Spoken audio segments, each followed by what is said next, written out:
If you ever gone sailing on a yacht or on a boat and felt invigorating wind in your face, and if you ever seen the gorgeous sunrise and a beautiful sunset over the ocean horizon, then the probability that you fell in love with sailing in the ocean is pretty high.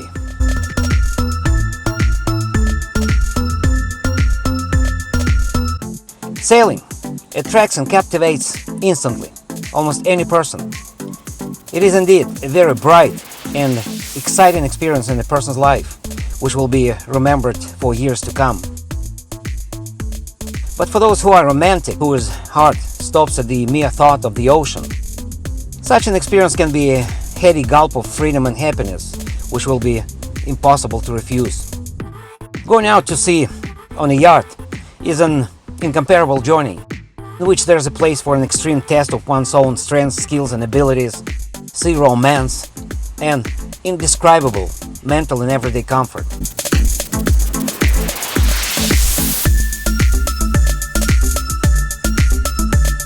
Such a life gives an opportunity to see what often a land person cannot see. You're your own boss. You plan routes and make plans based upon your own desires and abilities.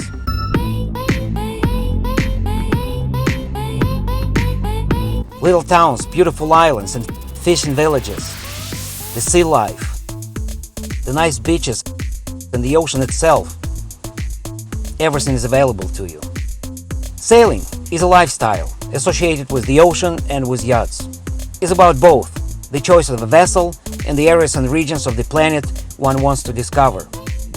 It is also about leisure time, which usually includes fishing, water skiing, diving, etc. Sailing on a modern yacht at all does not deprive you from the benefits and conveniences of civilization. Modern sailing yachts are such that an unforgettable stay and experience on board is also guaranteed by comfortable living conditions.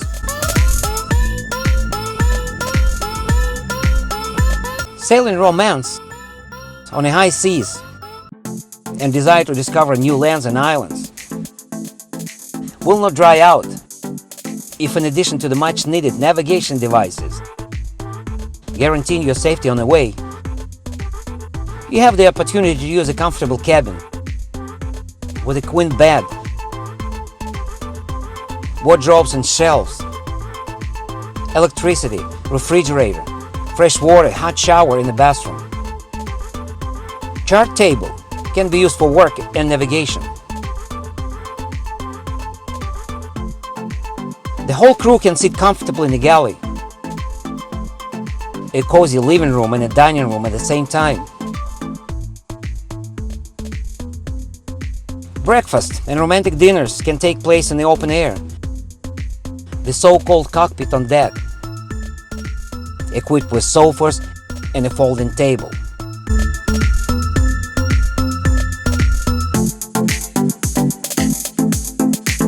The bow of the yacht is nothing more than a private beach.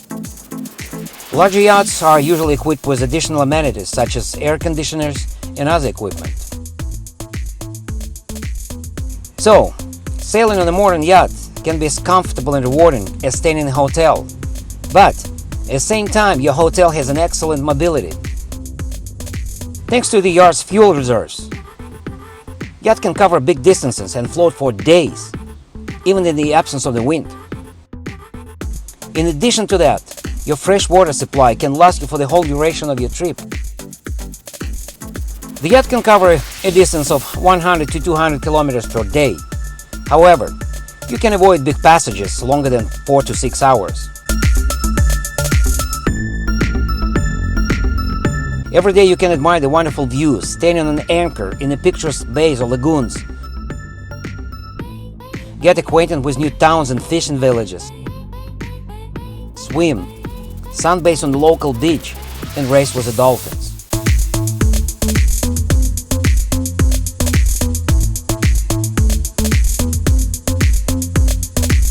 You can drop an anchor near an inhabited island or village in order to stroll through the ruins of an ancient fortress, lie on a snow-white beach, or plunge into the secular life of the town you like.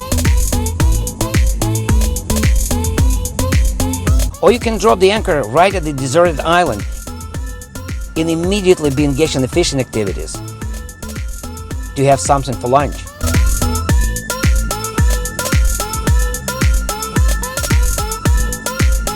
Towns and islands, fishing villages, quiet bays, noisy embankments, majestic mountains, crystal clear blue waters, ancient castles and temples, sailing, great fishing, the sea life, and indescribable sunsets, unity with the Mother Nature and incredible freedom, along with the opportunity to see all the beauties of our planet.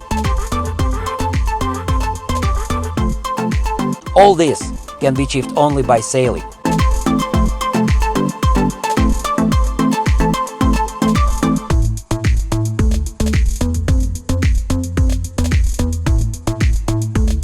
Of course, yachting is not only about tropical islands, tanned, half-naked beautiful girls, and pleasant comfort.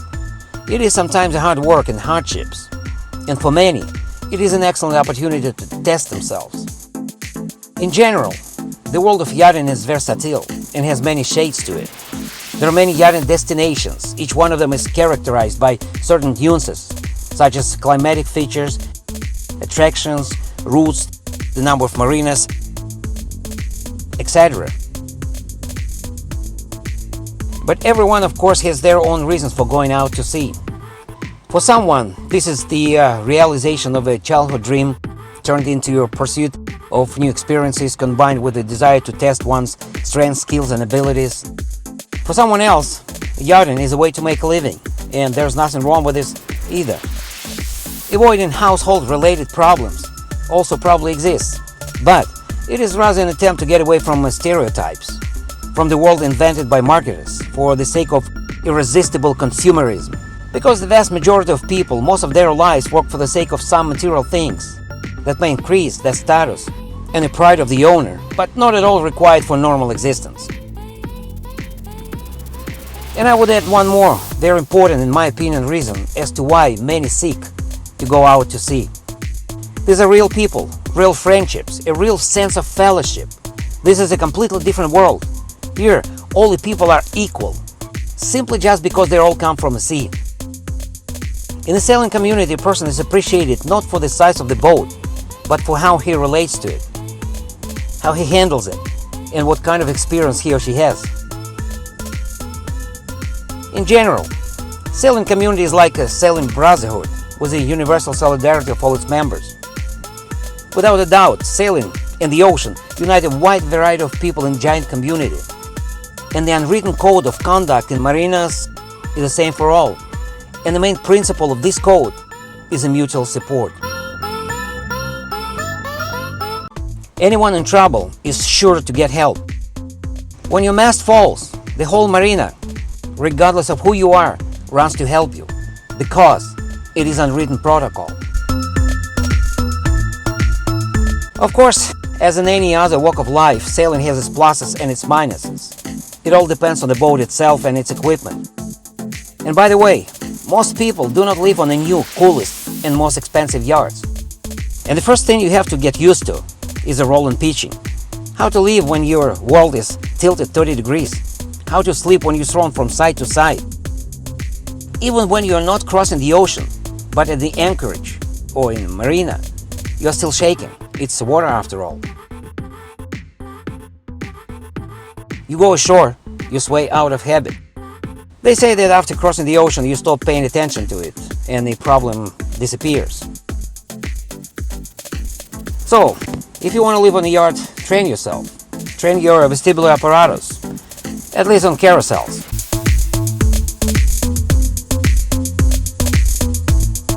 They say that traveling on a yacht is nothing more than repairing it in beautiful places. Partially it's true, but repair is not required every day. It all depends on the boat itself and the location. Somewhere you need to raise the boat out of the water, which is not cheap, but somewhere you can dry out at low tide and do everything you need.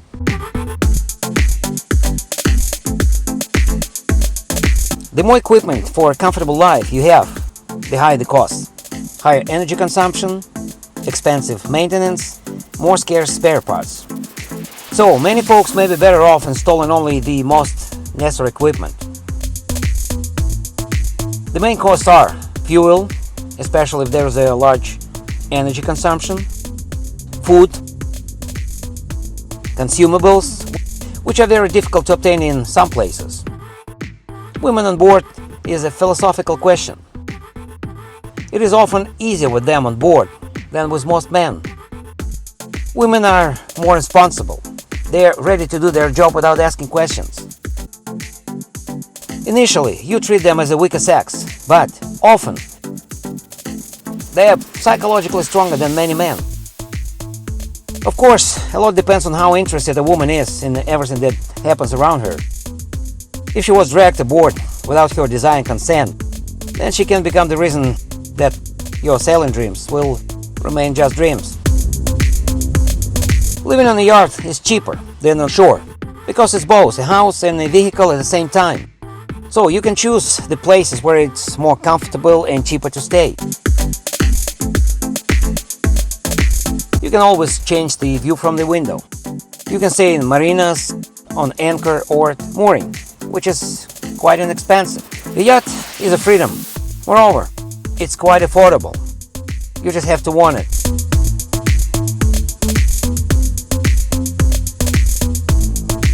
There was a time when the yacht was considered to be an unattainable dream. In Europe, the sailing has always been considered a lot of aristocrats and millionaires. In the middle of the last century, a wealthy people began to master travel on the motor yachts. And in Soviet Union, sailing flourished during the same years. But one cannot say that yachts were a mass hobby. Although, in recent years the number of those who became seriously interested in yachting has grown significantly. However, in the 1970s, revolution took place.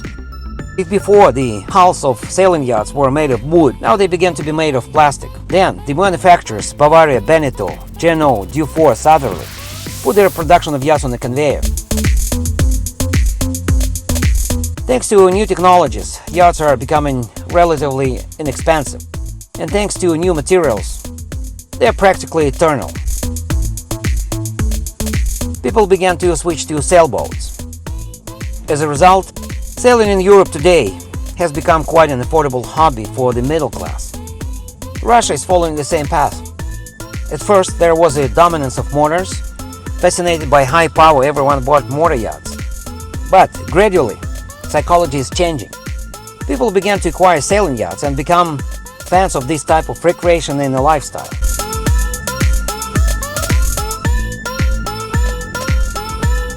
Compared to a motor yacht, a sailboat is fundamentally different feeling of life. First, the difference in speed. A motorboat is essentially the same as a car, only in the water. And a yacht goes slowly. You get up, go out on deck, and you have an opportunity to look around. On a sailboat, it's enough to turn the steering wheel 180 degrees to go from extreme to bliss.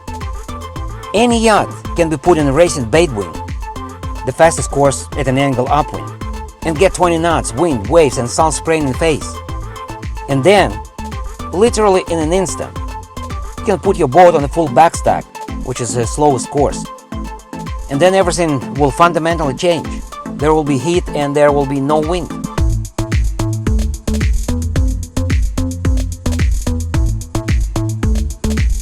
When the yacht is not sailing, it is in a marina, a paid parking slip in a closed water area, with showers, toilets, shops, cafes and restaurants. Each slip is supplied with fresh water and electricity for charging batteries. Many marinas have maintenance and repair services. Even kindergartens and schools have been opened in the largest marinas. Unlike yacht clubs, which are closed communities of yacht owners, where outsiders can only get the invitation of club members, anyone who wants to put a boat there or take a yacht into a charter can enter the marina.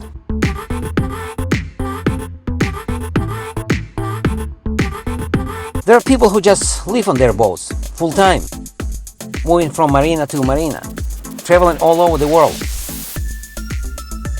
Yachting does not mean isolation at all. People in transitions between the oceans or islands spend only 10% of the time. All the rest of the time, you're either anchored in a picturesque lagoon or in the marina. You communicate and spend time with new acquaintances like you, fellow sailors, on the beach, taking joint excursions around the island, or sit in a local bar with a bottle of beer, etc.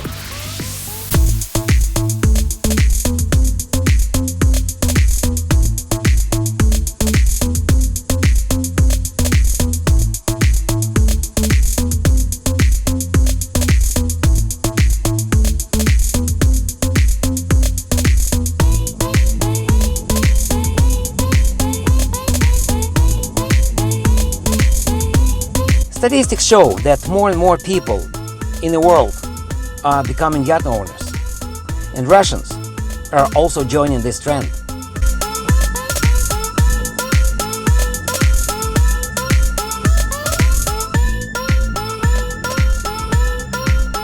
Here, however, it should be pointed out and understood that life on a boat is not for everyone. American yachtsman and designer Tom McNaughton, with his wife and their daughter, lived on a small yacht, Charis, for 17 years.